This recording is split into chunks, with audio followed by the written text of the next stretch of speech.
In this episode, all the freshman Rocket League team proves their worth, the possibility of a new greenhouse, and the changes to grading put on hold. All this and more coming up on BTV.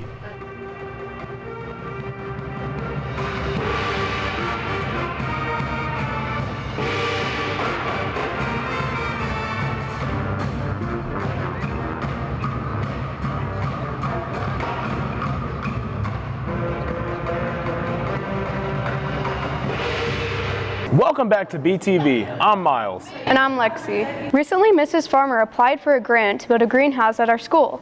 Reporter SKYLER KEOVILAY has more information on when it could become a reality. Ms. Farmer's class has always been filled with agricultural opportunities. There's plants to take care of, as well as some cute animals. However, there's just one thing we are missing. At the moment, this field is just empty field. However, in 2 years, we may have a greenhouse here. We originally were supposed to get a greenhouse here at Southeast when they built the building, and I think funds kind of started running low, so they kind of skipped over that part. We've been looking for funding possibilities for a few years now. Last year, the school applied for a grant for a greenhouse. However, the deadline was missed, so it'll take some more time until the greenhouse is ready to be built. At this time, the school has a render of what the greenhouse will look like. It may be attached to a larger classroom building if the plan goes into fruition. Hopefully we can offer a lot of classes like floral design and greenhouse management and a lot of different things that the students can learn more about plants in general. If the greenhouse is to be built, students will be the ones mostly responsible for taking care of it. There's a lot of job opportunities that can spring from having that greenhouse out here. A lot of things that students can learn that they can go straight into a career with just by having a greenhouse here on campus. Wichita is the biggest city in Kansas, and therefore we're somewhat of an urban city. But being urban is still kind of cool for urban kids to be able to get some agricultural exposure, especially with their high school experience. The opinions from students are positive, as it will gain more attention for them to go into the agriculture program. I think it's great. I think it's great that they're giving more attention to the agricultural part of school, and I really feel like it's underrepresented right now, which is why I think greenhouse is a great addition. I mean, I think it's better, kind of better than what we have outside, because we'll have a better chance of growing stuff. It won't die. Yeah, it won't die like last year. Students will also like to see some new plants added to the greenhouse if it was built. Probably more flowers and fruits and stuff. I think would be cool. Hopefully watermelon, because it failed last year. Yeah, I really want some pansies. I really want some pansies.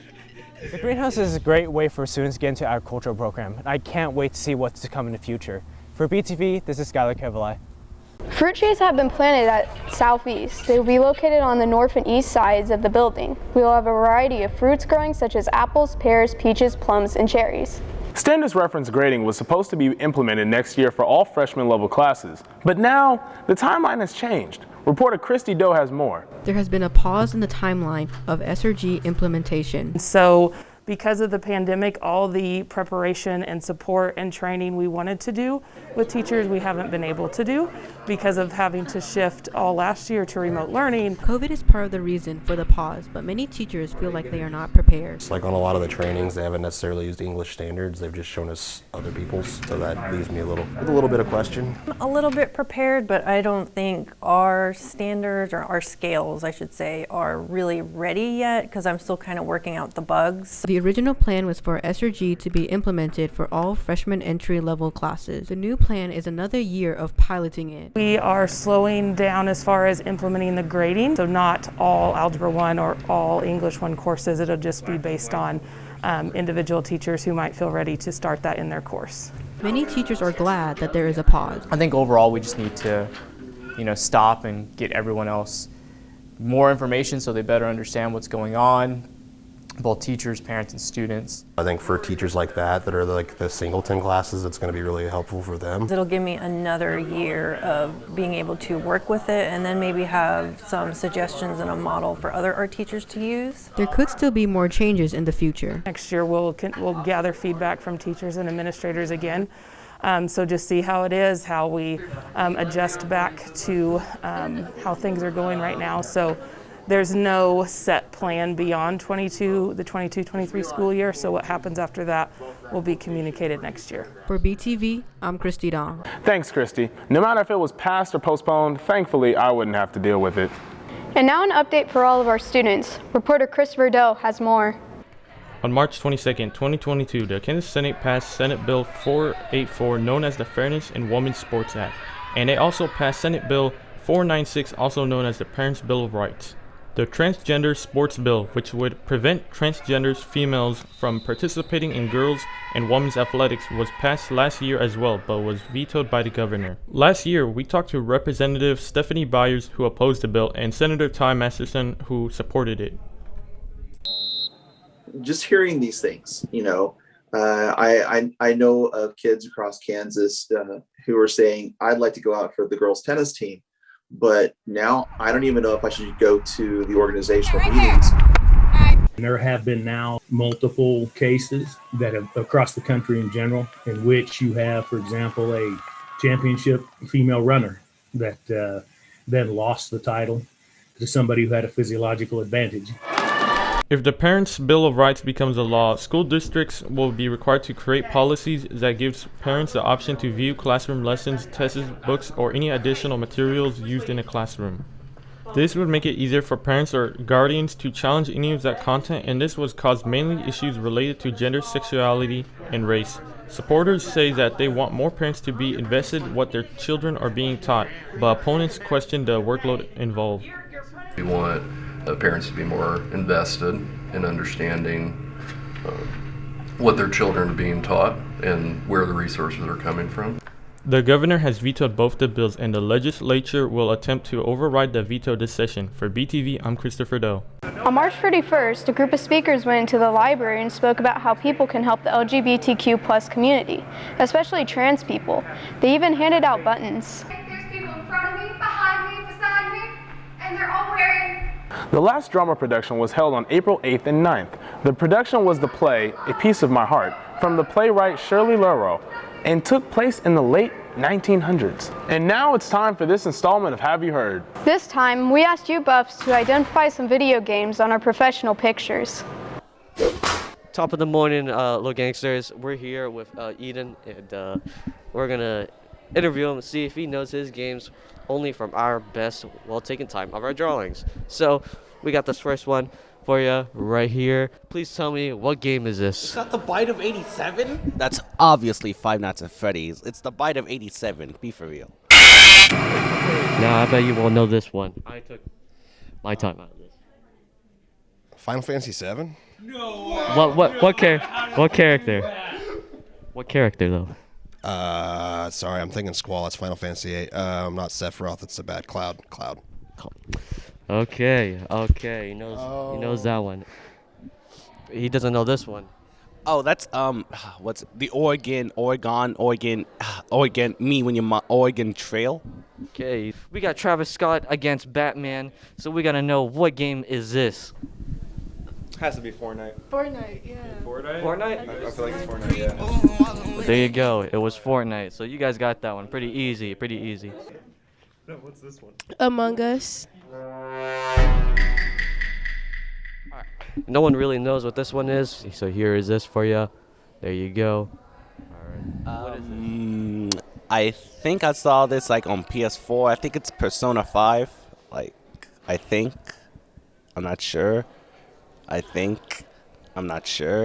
mean, so let's say, hypothetically, it is Persona 5. Is it hypothetically Persona 5? So,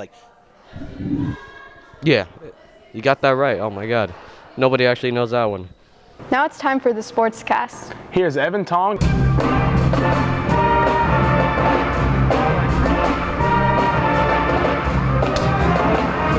Welcome back, Buffaloes, to another Spring Sportscast, where I'm your host, Evan Tong, and we'll be recapping the happenings of the past weeks. Looks like they convinced Jake to run short distance, and he took first place in the mile at our home meet. At Valley Center, Eddie Richetti, Evan Boudreau, Mark Wancoli, and Jalen Booker placed second in the 4x400. Eddie, in his quest to become the ultimate athlete, also placed second in the 200 at Valley Center. Inside the track, we've got our multi-purpose field with girls soccer. A 4-0 win against West, where West never really had control of the game in any aspect, was headlined by goals from Sherdaria Pottard, Sam Meisters, Katie Moore, and Plemeti Mwanza. Great job. Our sluggers have had quite the rough start. Pitching struggles combined with the lack of dedicated pitchers can leave our defense out there for a while before we take the bat. We steal, we slide, we get dirty, we are the Southeast Dirtbags. A rough start for the Lady Buffs, but we did gain our footing in our second game against Heights, albeit with a lopsided loss.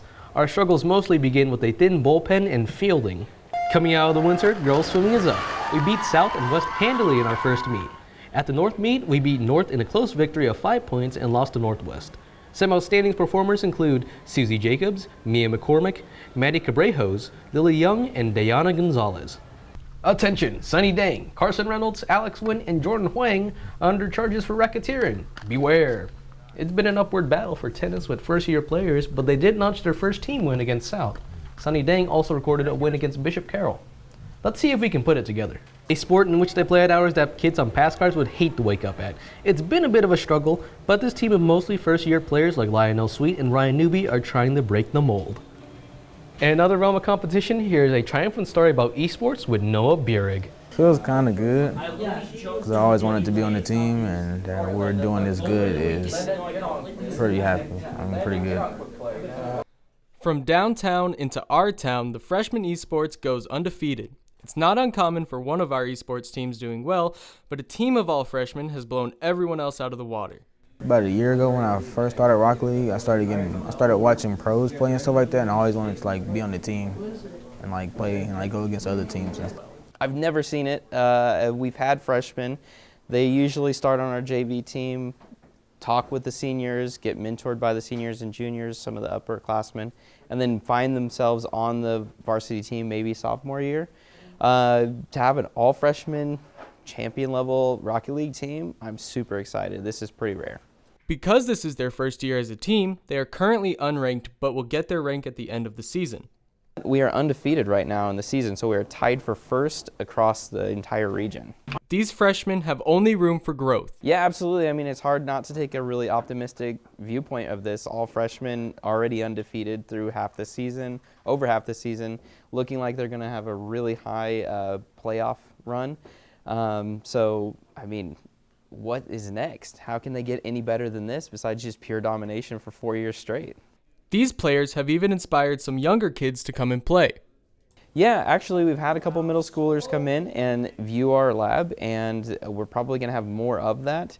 And them being so young, I think that's just a natural magnet for middle schoolers to think about their very next year becoming nationally ranked Rocket League players or esports players. So that's pretty cool that they're so young.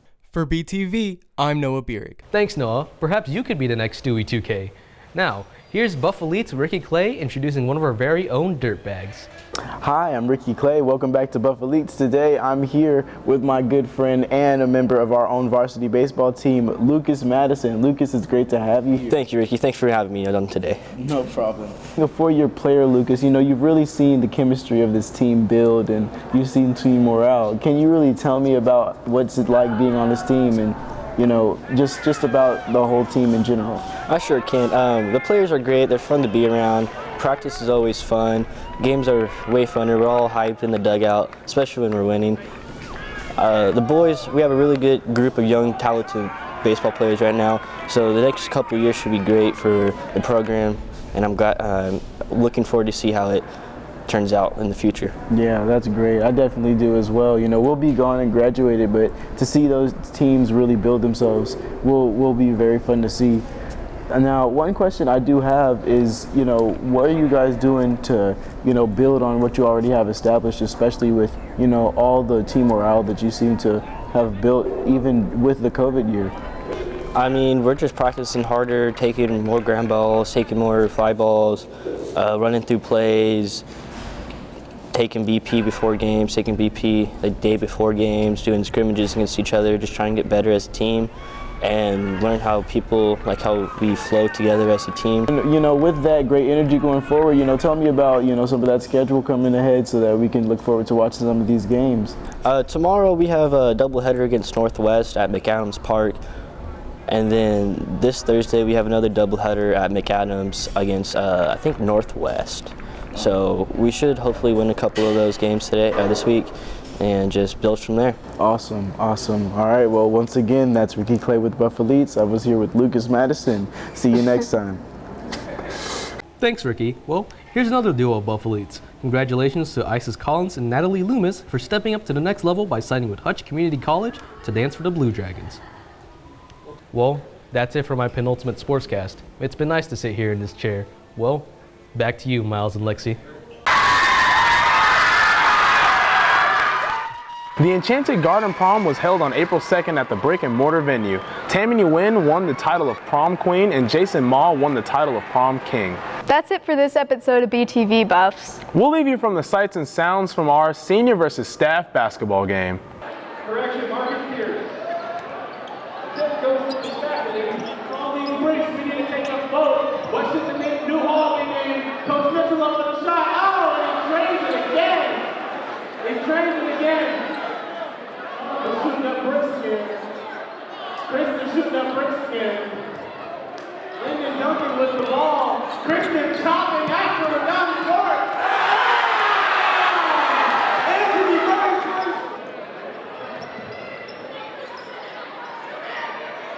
Kristen,